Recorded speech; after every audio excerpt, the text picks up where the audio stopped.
Hi everyone, welcome back to my channel. ನಾನು ನಿಮ್ಮ ನಾಗು. ಎಲ್ಲರೂ ಹೇಗಿದ್ದೀರಾ? ಈ ಒಂದು ವ್ಲಾಗ್ ಬಂದುಬಿಟ್ಟು ಈ day in my life. So Sunday vlog ಆಗಿರುತ್ತೆ.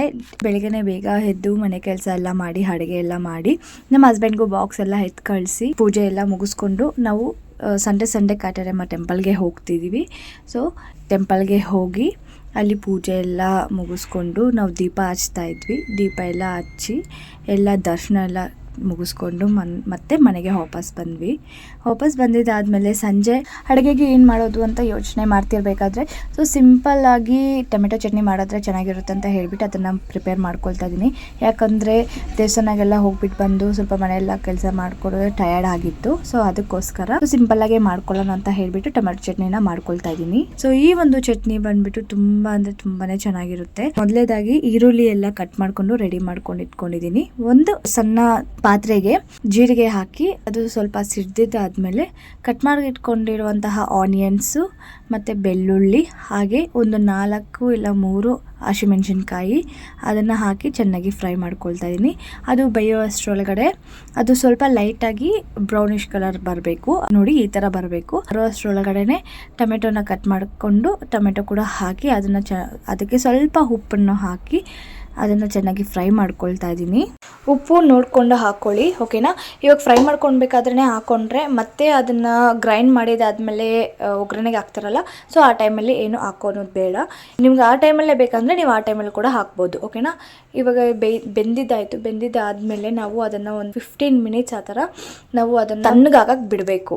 ಈ ಚಟ್ನಿ ಬಂದುಬಿಟ್ಟು ಬಿಸಿ ಬಿಸಿ ಅನ್ನಕ್ಕೆ, ಚಪಾತಿಗೆ ಮತ್ತು ಮುದ್ದೆಗೂ, ದೋಸೆಗೂ, ಪೂರಿಗೂ ಎಲ್ಲದಕ್ಕೂ ಸೂಪರಾಗಿ ಸೂಟ್ ಆಗುತ್ತೆ. ಸೊ ತಣ್ಣಗಾದ್ಮೇಲೆ ಅದನ್ನು ನಾವು ಮಿಕ್ಸಿ ಜಾರ್ಗೆ ಹಾಕ್ಕೊಂಡು ಅದನ್ನು ಚೆನ್ನಾಗಿ ನುಣ್ಣಗೆ ಗ್ರೈಂಡ್ ಮಾಡ್ಕೋಬೇಕು. ನಾನು ತೋರಿಸ್ತೀನಿ ನೋಡಿ, ಆ ಥರ ನೀವು ಅದನ್ನು ನುಣ್ಣಗೆ ಗ್ರೈಂಡ್ ಮಾಡ್ಕೋಬೇಕು. ನಿಮ್ಗೇನಾದರೂ ತರಿ ಬೇಕಂದ್ರೂ ಕೂಡ ಆ ಥರ ಕೂಡ ನೀವು ಗ್ರೈಂಡ್ ಮಾಡ್ಕೋಬೋದು. ಆ್ಯಂಡ್ ಚಟ್ನಿ ಟೈಪ್ ಬೇಕಂದರೆ ನೀವು ಚಟ್ನಿ ಟೈಪ್ ಕೂಡ ಅದನ್ನು ಸ್ವಲ್ಪ ನುಣ್ಣಗೂ ಇಲ್ದಿರ, ತರಿ ಇಲ್ದಿರ ಸ್ವಲ್ಪ ಮೀಡಿಯಮ್ ಆಗಿ ನೀವು ಅದನ್ನು ಗ್ರೈಂಡ್ ಮಾಡ್ಕೋಬೋದು. ಗ್ರೈಂಡ್ ಮಾಡ್ಕೊಂಡಿದ್ದ ಆದಮೇಲೆ ನಾನು ಅದೇ ಪಾತ್ರೆಯಲ್ಲಿ ಸ್ವಲ್ಪ ಎಣ್ಣೆ ಹಾಕಿ ಅದು ಕಾದಾದ್ಮೇಲೆ ಸ್ವಲ್ಪ ಸಾಸಿವೆ ಮತ್ತು ಜೀರಿಗೆ ಅವೆರಡನ್ನೂ ಹಾಕಿ ಸ್ವಲ್ಪ ಚಿಟಪಟ ಅನ್ನೋವರೆಗೂ ವೆಯ್ಟ್ ಮಾಡ್ತಿದ್ದೀನಿ. ನಿಮ್ಗೇನಾದರೂ ಆನಿಯನ್ಸ್ ಬೇಕಂದ್ರೂ ಕೂಡ ಸಣ್ಣದಾಗಿ ಕಟ್ ಮಾಡಿಕೊಂಡು ಒಗ್ಗರಣೆಗೆ ಹಾಕೋಬಹುದು. ನಾನಿಲ್ಲಿ ಆನಿಯನ್ಸ್ ಏನು ಯೂಸ್ ಮಾಡ್ತಿಲ್ಲ, ಡೈರೆಕ್ಟ್ ಗ್ರೈಂಡ್ ಮಾಡಿರೋದನ್ನೇ ನಾನು ಇಲ್ಲಿ ಹಾಕ್ಕೊಳ್ತಾ ಇದ್ದೀನಿ. ಯಾಕಂದರೆ ನಾನು ಆಲ್ರೆಡಿ ಆನಿಯನ್ಸ್ನ ಫ್ರೈ ಮಾಡ್ಕೊಳಕ್ಕೆ ಹಾಕ್ಕೊಂಡಿದ್ದೆ ಅಲ್ಲ, ಸೊ ಅದಕ್ಕಂತಲೇ ಡೈರೆಕ್ಟಾಗಿಯೇ ನಾನೇನು ಗ್ರೈಂಡ್ ಮಾಡಿದ್ನಲ್ಲ ಆ ಒಂದು ಮಿಶ್ರಣ ಹಾಕ್ಕೊಂಡು ಸ್ವಲ್ಪ ಚೆನ್ನಾಗಿ ಫ್ರೈ ಮಾಡಿಕೊಂಡು ಅದಕ್ಕೇ ಸ್ವಲ್ಪ ಕರಿಬೇವನ್ನು ಕೂಡ ಹಾಕಿದೆ. ಮತ್ತು ಗ್ರೈಂಡ್ ಮಾಡಿರೋದ್ರಲ್ಲಿ ಸ್ವಲ್ಪ ವಾಟರ್ನ ಹಾಕಿಬಿಟ್ಟು ಅದನ್ನು ಚೆನ್ನಾಗಿ ಮಿಕ್ಸ್ ಮಾಡ್ಕೊಳ್ತಾ ಇದ್ದೀನಿ. ಸೊ ನಾನು ಮೊದಲೇ ಹೇಳ್ದಂಗೆ ನಿಮಗೆ ಯಾವ ಕನ್ಸಿಸ್ಟೆನ್ಸಿಯಲ್ಲಿ ಬೇಕೋ ಆ ಕನ್ಸಿಸ್ಟೆನ್ಸಿಯಲ್ಲಿ ನೀವು ವಾಟರ್ನ ಹಾಕ್ಕೊಂಡು ಮಿಕ್ಸ್ ಮಾಡ್ಕೋಬೇಕಾಗುತ್ತೆ. ಅದು ಕುದ್ದಿದ್ದಾದಮೇಲೆ ಸ್ವಲ್ಪ ಕೊತ್ತಂಬರಿ ಹಾಕಿ ಮಿಕ್ಸ್ ಮಾಡಿಕೊಂಡ್ರೆ ಟೊಮೆಟೊ ಚಟ್ನಿ ರೆಡಿ ಆಗಿರುತ್ತೆ. ಸೊ ಈ ಒಂದು ಚಟ್ನಿ ಟೇಸ್ಟ್ ಮಾತ್ರ ಸೂಪರಾಗಿತ್ತು. ಈ ಒಂದು ವಿಡಿಯೋ ಯಾರಿಗೆಲ್ಲ ಇಷ್ಟ ಆಗಿದೆಯೋ ಕಮೆಂಟಲ್ಲಿ ತಿಳಿಸ್ಕೊಡಿ, ಹಾಗೆ ಒಂದು ಲೈಕ್ ಮಾಡಿ.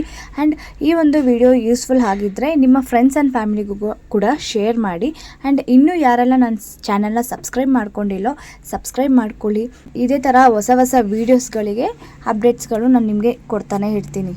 ನಾನಿಲ್ಲಿ ದೋಸೆಗೆ ಟೊಮೆಟೊ ಚಟ್ನಿನ ಹಾಕ್ಕೊಂಡು ತಿಂತಾಯಿದ್ದೀನಿ. ಸೊ ಟೇಸ್ಟ್ ಮಾತ್ರ ಸೂಪರಾಗಿತ್ತು. ನೀವು ಕೂಡ ಈ ಒಂದು ರೆಸಿಪಿನ ಮನೇಲಿ ಟ್ರೈ ಮಾಡಿ ತಿಂದು ಹೇಗಿದೆ ಅಂತ ಹೇಳಿಬಿಟ್ಟು ಕಮೆಂಟಲ್ಲಿ ತಿಳಿಸ್ಕೊಡಿ. ನೆಕ್ಸ್ಟ್ ವಿಡಿಯೋದಲ್ಲಿ ಸಿಗೋಣ. ಬಾಯ್.